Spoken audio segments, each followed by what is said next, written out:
Mulching পদ্ধতিতে শসা চাষ, এভাবে চাষ করলে ফলন খুব ভালো হয়।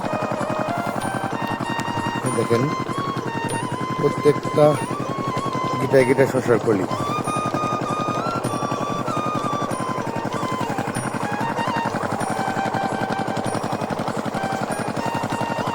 শসা কাটছে।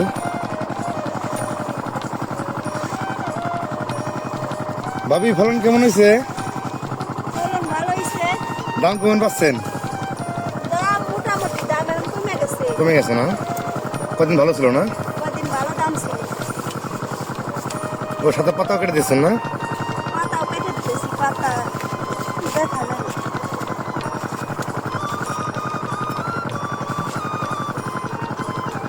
ওই মালচিং পদ্ধতি কি বাড়ি প্রথম চাষ করলেন ভাবি? গেছে বছর করছি। আচ্ছা, এভাবে কি ফলন ভালো হয় না? এভাবে ঘাস হয় না, রোগ বিধি কম হয়।